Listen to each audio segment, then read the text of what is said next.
सावन में बेलपत्र का चमत्कार। हर हर महादेव दोस्तों। सावन का महीना भगवान शिव को अत्यंत प्रिय माना जाता है। चारों ओर शिव मंदिरों में घंटियां की आवाज़ सुनाई देती हैं।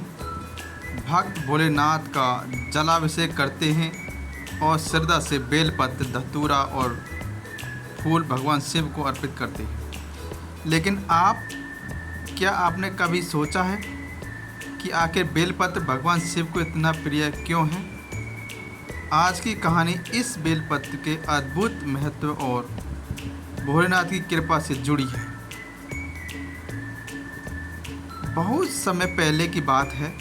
एक छोटे से गांव में हरिदास नाम का एक गरीब किसान रहता था। वह बहुत मेहनती था, लेकिन उसके जीवन में परेशानियां खत्म होने का नाम नहीं लेती थी। कभी फसल खराब हो जाती, कभी घर में बीमारी आ जाती और कभी घर चलाने के लिए पैसे नहीं होते। हरिदास भगवान शिव का बहुत बड़ा भक्त था।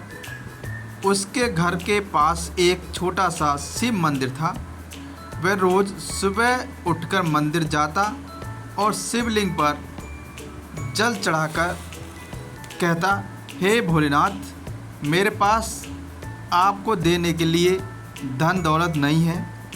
मेरे पास अगर कुछ है तो केवल मेरी श्रद्धा है। आप मेरी श्रद्धा स्वीकार करें। एक साल सावन का महीना आया। गांव में सभी लोग भगवान शिव की पूजा करने लगे। कोई दूध चढ़ाता, कोई फल चढ़ाता और कोई तरह तरह के फूल फल लेकर मंदिर जाता। लेकिन हरिदास बहुत गरीब था। उसके पास पूजा की सामग्री खरीदने के लिए भी पैसे नहीं थे। एक दिन वह जंगल से गुजर रहा था।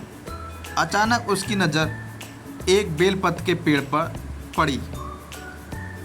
पेड़ पर बहुत सारे हरे हरे बेलपत्र लगे हुए थे। हरिदास के मन में विचार आया, मेरे भोलेनाथ को बेलपत्र प्रिय हैं, क्यों न मैं इन्हीं बेलपत्रों को श्रद्धा से अर्पित करूं।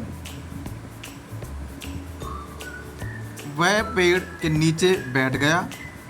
उसने बड़े प्रेम से कुछ बेलपत्र तोड़े और उन्हें साफ कर पानी से धोकर मंदिर पहुंच गया। उस दिन मंदिर में बहुत भीड़ थी। लोग महंगे फूल और पूजा की सामग्री लेकर आए थे। हरिदास चुपचाप एक कोने में खड़ा हो गया। जब उसकी पूजा की बारी आई तो उसने शिवलिंग पर जल चढ़ाया और 3 पत्तियों वाला बेलपत्र भगवान शिव को अर्पित करते हुए कहा, हे महादेव, यह बेलपत्र भले ही बहुत साधारण है, लेकिन इसमें मेरा पूरा विश्वास है और प्रेम है। इसे स्वीकार कर लीजिए। इतना कहकर उसकी आंखें में आंसू निकल पड़े। वह वहाँ से चला गया और उसी रात हरिदास ने एक अद्भुत सपना देखा। सपने में उसे भगवान शिव के दर्शन हुए। भगवान शिव ने मुस्कुराते हुए कहा, भक्त, पूजा में बहुत सी वस्तुओं की कीमती नहीं है। भगवान की कीमती होती है, भावना की कीमती होती है। तुम्हारे द्वारा श्रद्धा से चढ़ाया गया एक बेलपत्र मेरे लिए अनमोल है। तुम्हारी सच्ची भक्ति व्यर्थ नहीं जाएगी। हरिदास ने हाथ जोड़कर कहा, प्रभु, मुझे धन नहीं चाहिए, बस मेरे परिवार पर अपनी कृपा बनाए रखिए। भगवान शिव ने उसे आशीर्वाद दिया। अगली सुबह जब हरिदास खेत पर पहुंचा तो उसने देखा कि उसके खेत में इस बार फसल बहुत अच्छी हुई थी। जिस खेत में कुछ दिनों पहले तक पौधे सूख रहे थे, वहाँ हरियाली छा गई थी। हरिदास की आंखों में आंसू आ गए। उसने आसमान की ओर देखकर कहा, हर हर महादेव, मेरे भोलेनाथ ने मेरी लाज रख ली। समय बीतता गया और धीरे धीरे हरिदास की परेशानियां कम होने लगी। लेकिन उसने कभी यह नहीं माना कि उसके जीवन में आया सुख केवल बेलपत्र की वजह से था।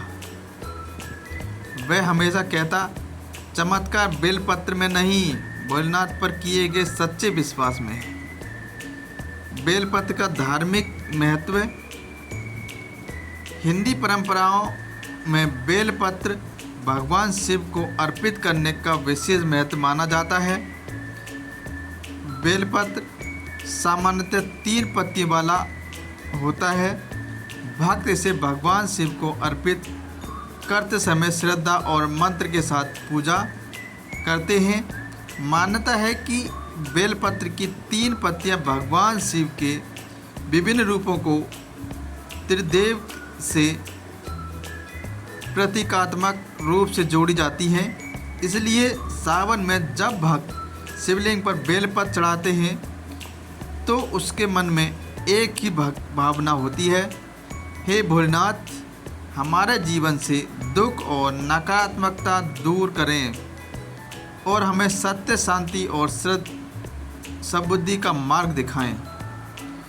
कहानी की सबसे बड़ी सीख की बात करते हैं हम। इस कहानी में हमें यह सीख मिलती है कि भगवान को दिखावा नहीं, सच्ची श्रद्धा प्रिय होती है।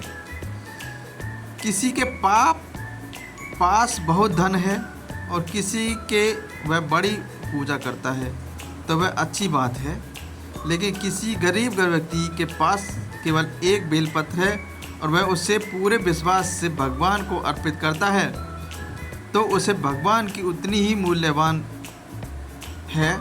इसलिए सावन में अगर उसके पास बहुत सारी पूजा सामग्री नहीं है तो चिंता मत कीजिए, एक लोटा जल लीजिए, श्रद्धा से भगवान शिव का स्मरण कीजिए और यदि परंपरा के अनुसार बेलपत्र अर्पित करते हैं तो उसे साफ करके प्रेम से और सम्मान के साथ चढ़ाएं, क्योंकि भोलेनाथ भाव के भूखे हैं।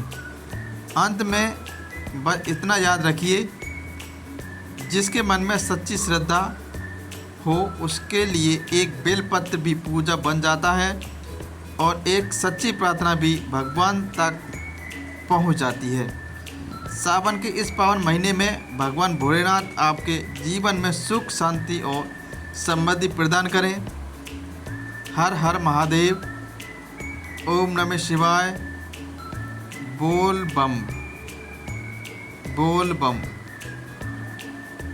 बोल बम, बोल बम।